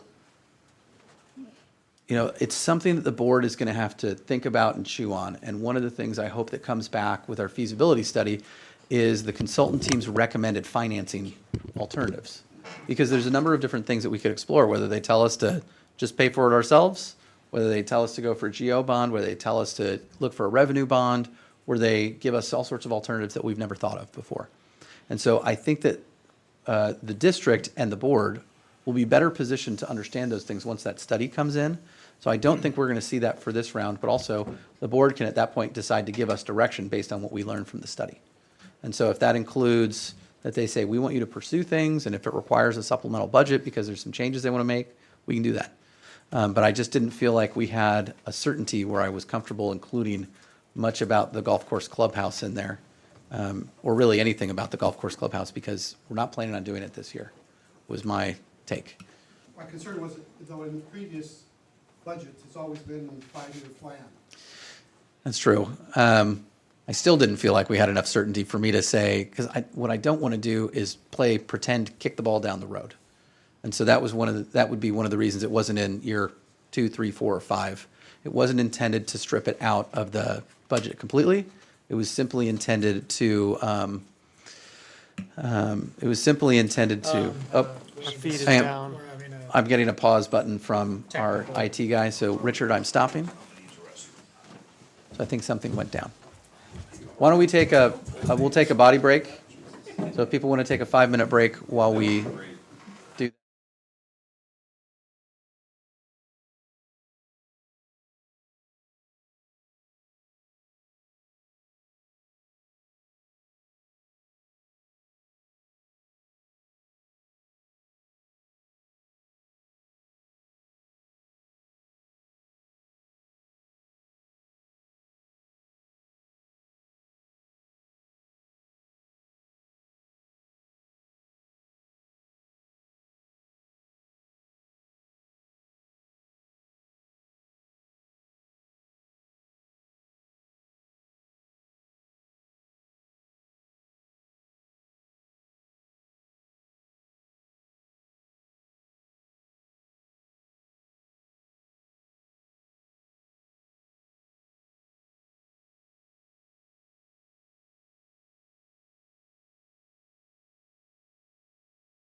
Let's do this. Okay, we're bringing back the Budget Committee meeting to begin again at 7:31. We're going to continue the discussion portion of this meeting. We've had public comment, and now I'd like to continue any discussion. Matt? Yeah, I have a few questions. BCRP implementation, looks like there's $40,000 between the general fund and SDCs. What items are those representing? Those are Can you state basically the general. page, I'm sorry, can you state the page number you're referencing? I think that's 82. 82, I guess there is a page number hidden. It's on the There- left side. It's page 2. Yeah, it'd be on the left side for those that got rotated. So it'd be 82 for the first year, and then it would be following years. That's one of the ones that occurs across multiple years. And basically, the first 2 years of the 5-year span kept the anticipated expenditures pretty moderate. And I will say that part of that is based on some of the ongoing tension, not knowing now, and not knowing exactly what's going to happen in the future. So we did minor expenditures, but it's really coming off of the implementation list associated with the master plan. At a minimum, we think there's going to be things like trailhead kiosk improvements and those sorts of things, but we don't know exactly what's going to happen up there. Some of those things would be absorbed for expenditures, typical park expenditures out of the Parks Department, but others, like for example, we just spent approximately $20,000 on the new trailhead kiosks that are up there now, but there's also trail hub signage and those sorts of things that would be one-time costs that are durable, that we could still consider capital expenditures for general activation. I also think that we haven't done a whole lot of planning for some of the other improvements that are contemplated in the master plan, and I'd like to see happen. Things like crosswalk improvements, because the road bisects the park, that no matter what we do with the master plan, we probably want to see some of those, but they're going to take us talking to the sheriff's department, the public works department, or both with the county to make sure that people can get from one parking area to the other side of the park in a reasonable way and understand what's happening. That's mentioned in the master plan. Also thinking about some of the farm and history activation stuff that's included in there. Some of those is going to be identifying partners, so I didn't think necessarily that's a big expenditure, but there are some big expenditures on the implementation list right now. And I didn't think that with what's going on right now with the board discussions, that I felt comfortable putting a very big number on there, not to mention we have a number of other big projects in our work queue under construction right now. So I wanted the bigger pieces of implementation to happen a couple of years down the road, was my thinking. Okay. So I don't know if that's what particularly the board members on this committee expect, but that was my rationale, is that we've got the Newburgh-Dundee Bypass Trail, we've got Sander Estate just finishing, we've got Rennie Field coming down the pipe, so that we've got some pretty big dollar items. And so that pushed out some of the implementation dollars to further years when we look across the 5-year schedule for Bob and Crystal Riley. So that was some of the rationale. Okay, the other one, thank you for that. Other one is Hoover Park Path and Bridge. What does that entail? That's a good question. You're not the first person to ask. That's kind of a big ticket item. Do you want to go into that a little? You might remember better than I do from Brian, but I know one of them is literally a bridge that it's not failing yet, but we feel. Yes. There's a dilapidated bridge that is down there for crossing the creek that runs through it. And there is a asphalt cart path that has been failing for years. And it's getting to be a hazard. It's not accessible by big equipment, so it's all handwork. So typically we're gonna run it down with bobcats and take a hand paver and it's all handwork. And it stretches throughout the park. So badly needed, is end of life. It's kind of like what Jakewith Park was a couple of years ago. I live in that neighborhood, and people know that I'm acquainted, I participate in this committee, and they whine at me constantly about it. Elijah, can you get closer to your mic, please? Yeah, sorry. I was just saying that I live in the neighborhood there, and people are aware that I'm part of this committee, and they're always asking me about when's that gonna be updated. And it's been going on for years, so. Yeah, I can I'd tell like you to see that, it done, I can tell you that it was in the budget 20 years ago, yeah. but then it got bypassed as something else came up that they felt was more important. So it's been in there, at least the trail, asphalt trail part of it, for a long time. This, it's not budget specific, so I don't want to discuss it, but I would be curious in the future, kind of the relationship with the city, if they own the park, we manage it, and how there might be some unique ways to deal with some of that. If they could just sell us the properties that we've been managing for many, many decades for $1 a piece, I'd be fine with that. It is a challenging thing, so I think that overall it's good. It's very hands-off. The city owns it. It's no big deal. I don't know why they would be opposed, for example, Hoover Park to selling it to us, or Jakewood Park. I believe that's another one. But Memorial is one because it's next to their public safety building. I don't think they're comfortable with it. We've had multiple talks with them. They're in the process of expanding a parking area, and so we're losing park. Now, they have asked us what they can do to soften that loss, but they did say, we still need to do it. And so we said, we want to retain trees here. We want to make sure we can do this. They're relocating the gazebo. They actually did some tree salvage from that site. So we've got a dozen or more crepe myrtles that moved over to Sander Estate that were from that impacted area. So that was one of the things we said, look, we don't like losing the park, but if you could take some grown trees and move them to a different park for us, especially a new park that we have to do a whole bunch of landscaping in, then that would be a sign of good faith for us, and they did that. And so it's not related to the budget, you're right, but it would be something that our hope is to administratively to do a master, it'll come to the board, but work with staff from the school district this spring and summer to do a master IGA update, because we don't have one. We haven't had one for years. But we think with all the close programs and relationships, having an IGA like that is a way to memorialize that relationship. But after finishing that, I would like to see an IGA with the city of Newburgh for some other things. And there might be some nice ways to establish reciprocity, something that's easy for them to deliver, but it's hard for us to deliver, something that's easy for us to deliver, hard for them to deliver. And there may be some wins there. I know they've got the city has, for example, has an IGA with the school district, and that's how they were able to do some enhancements on a resource officer for the school, and then also do some kind of scaling up of their fueling facility in conjunction with the city and the school district, and some other things that help them. And so if we could get some of those kind of reciprocal wins established, I think we could, in that conversation, likely talk about those properties. I just want to correct something. You mentioned Jakewood Park. The three parks that the city owns and we operate are Scott Levitt, Hoover, and Memorial. Those. Oh, so Jake was not one of them. Okay, Those three, I not misspoke. Jakewood. Jakewood, we own it right now. Okay, thank you. Any other general discussion? Just a couple more questions. Thanks, Bud. On page 83, of course, it's the Rennie Field. My question is. Microphone. Are we? Oh, sorry.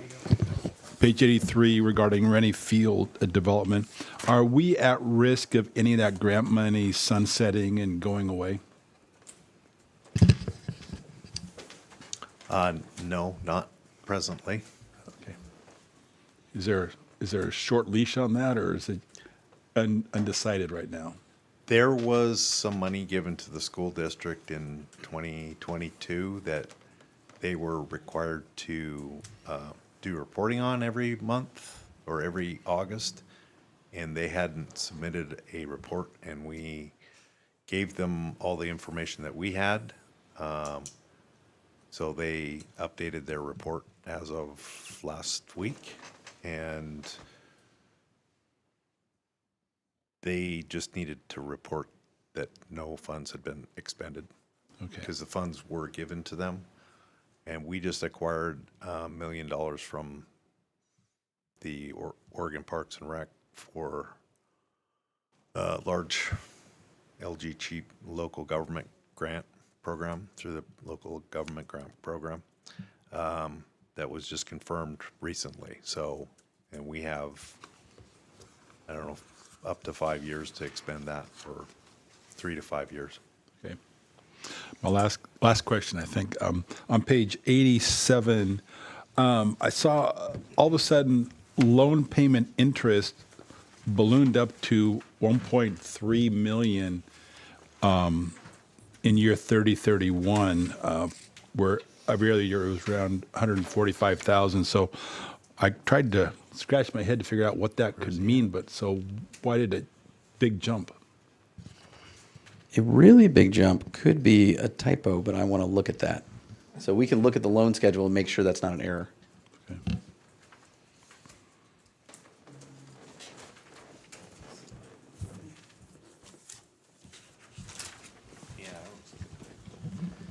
Staff can investigate that, and we will change it if it's incorrect, if that's satisfactory.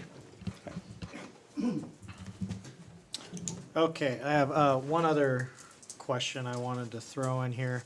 So I'm really excited to see in the next couple years, we have Jake with bathroom repair, as well as, I believe it's Jake with playground.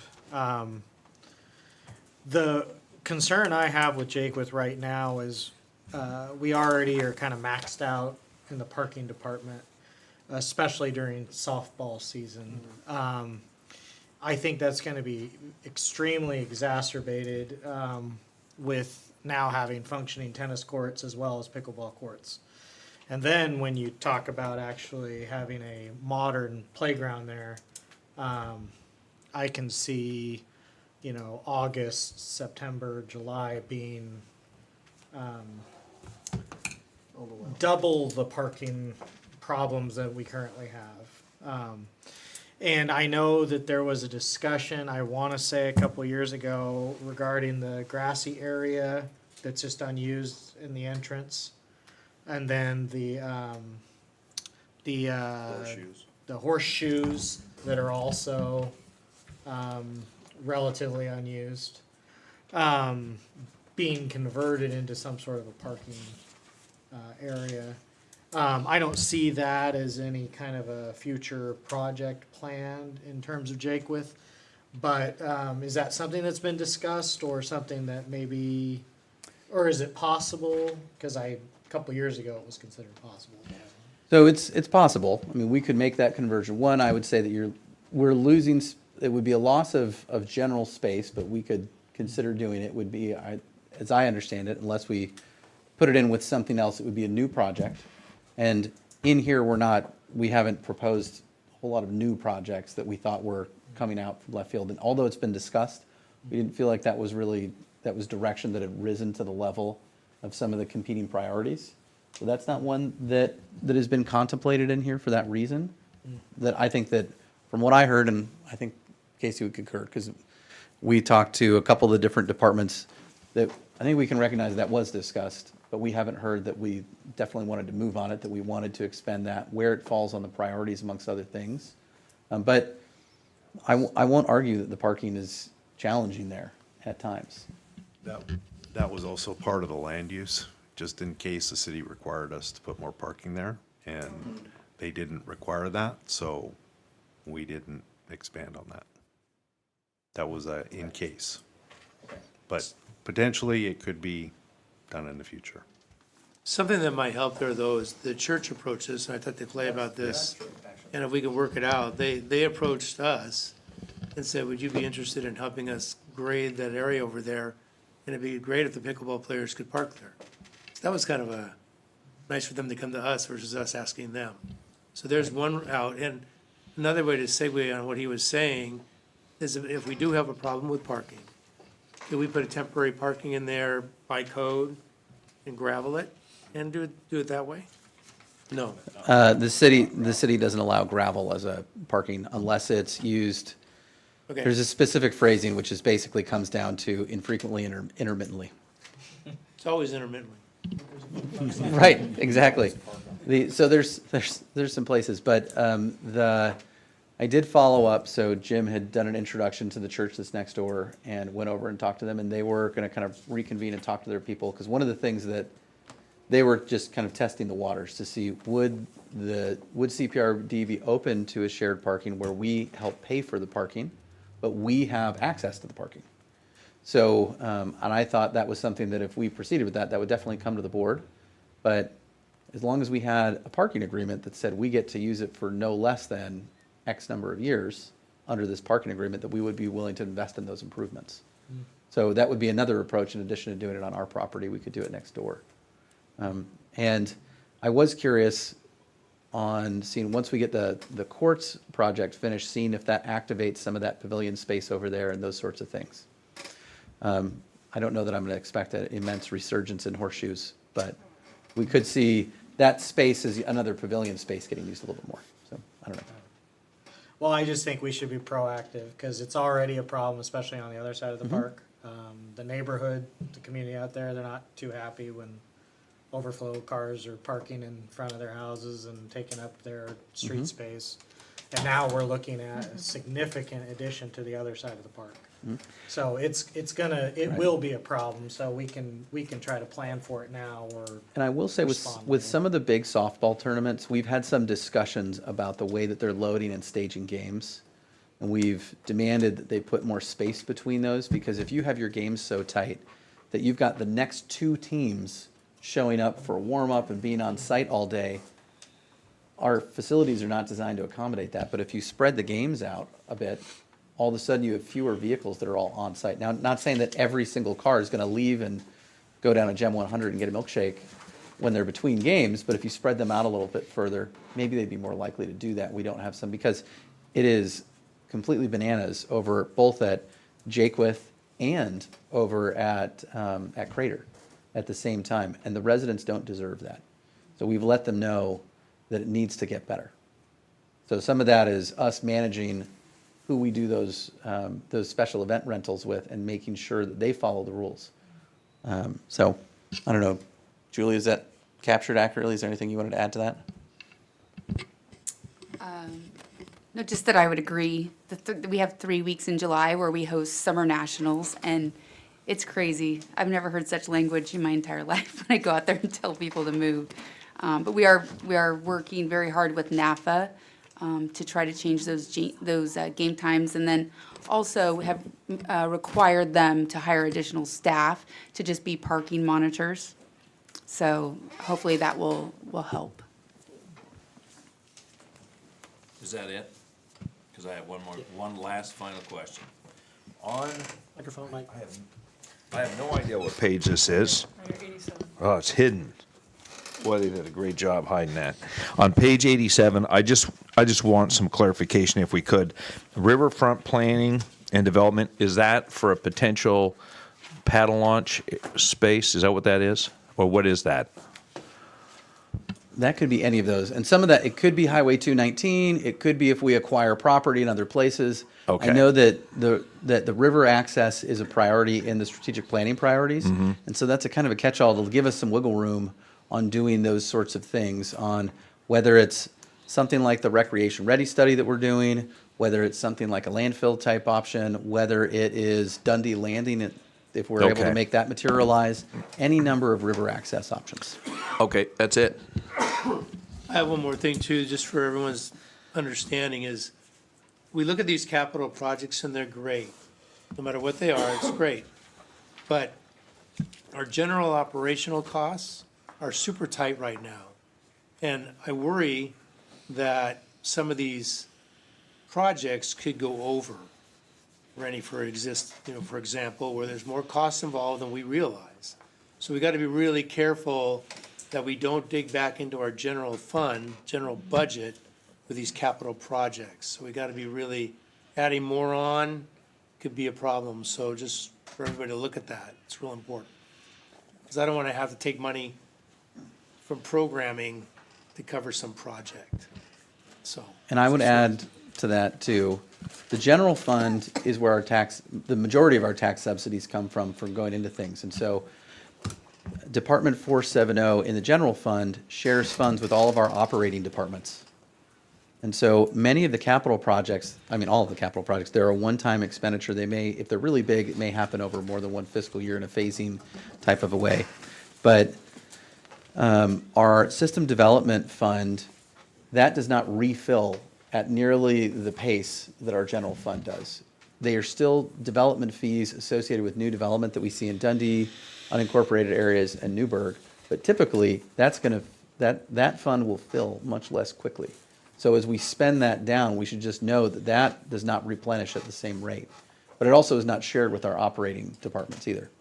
And so it's one of the things that it's okay to spend it down. That's what that stuff is there for. It's there to meet the goals of serving the public, but it's something that it's not going to come back and have those balances that we've been accustomed to the last several years.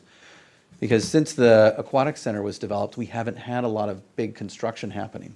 But we're in a place where we're much closer to or in construction for multiple projects at this point. So when we see that this year and following years, we should expect to see that beginning fund balance come down. And I would add to that, not only do you have those one-time costs for the capital projects, but each one of those have an ongoing maintenance. Yeah. So I want to take a moment and ask Michael, who is online, if he has any discussion questions. Michael, are you still with us? Or did we lose him during that technical difficulty? Okay. All right, we can come back to him. Anyone else? Brendan? Yeah, a couple of discussion questions. One, with the SDC funds down like 48%, are we expecting, first of all, the methodology status to wrap up pretty soon? The study, rather? The study has not initiated because we have not selected a consultant. We were getting the auditor selection out of the way, and now we're going to move on to the SDC study. And so that will go out just as soon as the superintendent has time to release it. Okay. Who's the auditor? Nope. Haven't. It'll be on our board agenda next time, but Singer Luwak was who we selected. And then with the 3-month contingency, so that's based on operations. I'm curious about what we might be thinking for in the future with potential disaster response and upcoming fire season. Any thoughts put into that at all? Sure. Yeah, I know insurance kicks in, but when, if there's a lot of issues going off in the same spot. Well, that becomes a question. That's what I alluded to. So that's the methodology we chose for this one. If this budget committee feels that is adequate, fine. If this budget committee feels it is not adequate because there are other externalities that we should accommodate, I would love to hear from the budget committee on what alternative is contemplated. My understanding is that we haven't really had a steady expectation. And so some of this is having spoken with prior budget committee members where it was $100,000 or whatever it was for a number of years. And then it was kind of strongly encouraged or required by the budget committee, I'm not sure which one it was, to have that escalated up to $1 million at one point. And I don't know why the 1 million was necessarily picked either, but maybe it was because it was a recognition that 100,000 was too little. We definitely need more. What should that more be? I don't know how the budget committee got to those numbers that we used prior to my arrival, but I think that was only for a limited number of years. And I think we have our former Commissioner Talt and our current budget committee member, Elizabeth, to thank for some of that. I'm just not arm wrestling with staff exactly, but encouraging them to make good, responsible choices.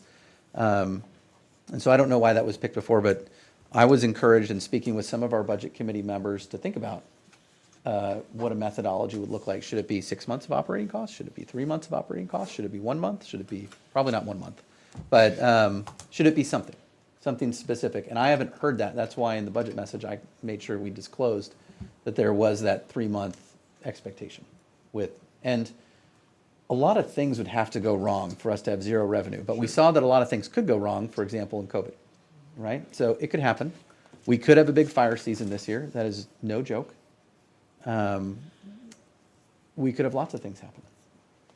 So if there's a different way we should be thinking about it, or there's a recommendation, we're open to it. I think that makes sense, yeah. Insurance, obviously, so. And I also might mention that they are doing reserves. The 5% of the general fund beginning balance each year will go into that. So if there's an emergent issue. Yep, that could be, But you're those gonna reserves could be circulate funds. mobilized if it's determined to be that important. Perfect. That's true. Okay. Thank you. This is Mike Rinley. Can you hear me There now? we go. Yes. Oh, okay. I have a question. I talked to Clay earlier today, so he answered a number of things, but that Fund 25, is that a separate reserve for equipment replacement? Because I got the impression, because it was zero, wasn't it, in the prior year?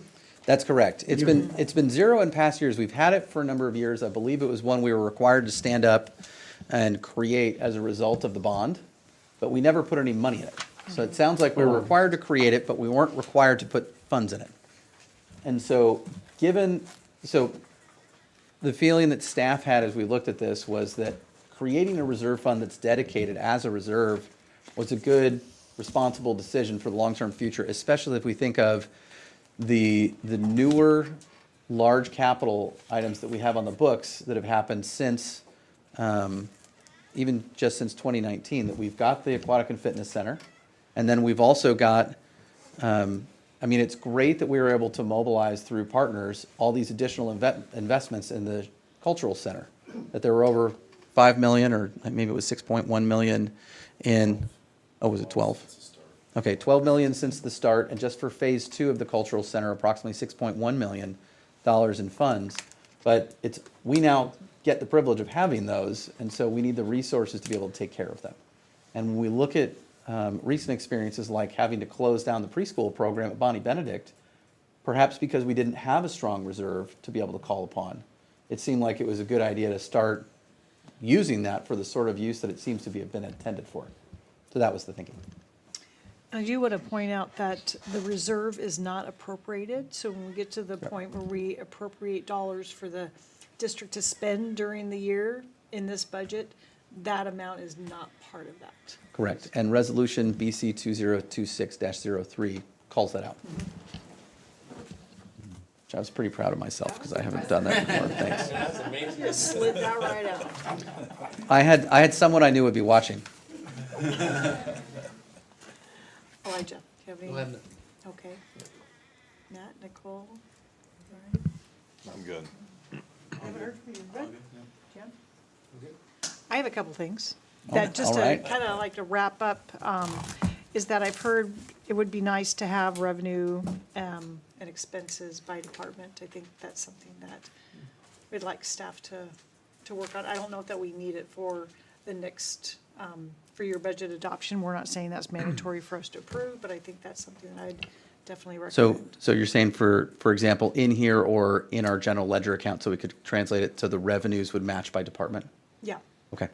And on that too, having net balances by fund. So Clay and I talked before the budget committee meeting this evening that during the fund summaries, we have revenues and expenditures by fund, but without the net balance, which is how much revenue or did we have a loss from that? And then also that ending fund balance for the year should be your beginning balance, your estimated year-end balance for the current year would be then your beginning balance for the next year's proposed budget. So to tie those together.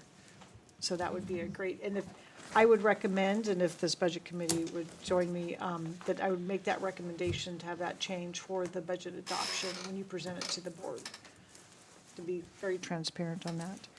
And then the last thing that I heard come up was about annual fee schedules. I would strongly recommend that all the fees together are on one sheet, and if there's any increases due to inflation or cost escalations, that those be presented on an annual basis to the board for approval or modifications prior to the budget being put together.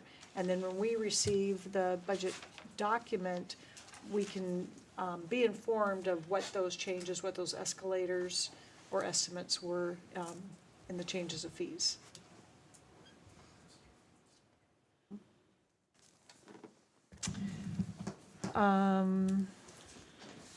All right, so this is kind of interesting. That kind of concludes our discussion of public comment section, but the next section I see 9 is overview of funds. Did anybody want or request a specific review of a fund in addition to the budget message or what we've had in this discussion for the last hour? No. Awesome. Okay, Seems I'm going pretty to clear. I'm going to close discussion and then offer any other public comment from any listeners online or in our audience. Okay, seeing none, I'm going to close public comment. And I think we're ready to move for looking at our three approvals that we need for the proposed budget and the tax rate. So what I would recommend, we have three of them here. If they're long, you could read the be it resolved if you wanted, and then ask for it to be approved by title and read by title only. So I would I would open for a motion to approve a resolution approving and categorizing taxes for fiscal year 26-27. I make a motion as so stated. I'll second it. Is that by title only? Yes, by title only. We have a motion and a second. Kat, do you want to know those names? Matt Smith and Jason Fields.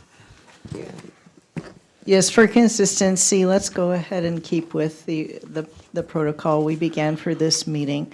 So we have a motion to adopt from Matt Smith, seconded by Jason Fields. Can we have our vote, please? Quick question. Do we need to amend the dollar? We're doing 01 first. 01s. We can do that when we get there, though. Got it. Sorry. Thank you. Yeah. All those saying aye. Aye. Michael Kringlin online for the record, please. Aye. Okay, hearing none opposed, motion passes 10-0. Thank you. Do I have a motion for a resolution approving the budget for fiscal year 2026 to 2027 in the amount of $24,110,212? There's an amendment to this page. In total, that would be the budget in total. Do I have a motion? I'll make a motion as stated. Do I have a second? I'll second. And do we have those names? That's Michael and Brandon? Jason Fields Jason- Oh, and you're right there. That's where he's coming from. Motion to adopt Jason Fields, seconded by Brandon Slider. All those voting aye. Aye. And Michael Kringlin, strong, clearly for the record, please. Aye. Thank you. Motion passes 10-0. Okay, we have resolution 202603. It's a resolution approving appropriations for fiscal year 2026, 2027 in the amounts listed. I recommend that we have a motion to approve in title only. Motion to approve as stated. I'll second it. Jason Fields. Motion to adopt by title only from Nick Conan, seconded Jason Fields. All those voting aye. Aye. Michael Kringlin. Aye. Thank you. Motion passes 10-0. Okay, well, that concludes the Budget Committee meeting for budget year 2026-27. Thank you so much. We're adjourned. Thank you, everyone. Thank you.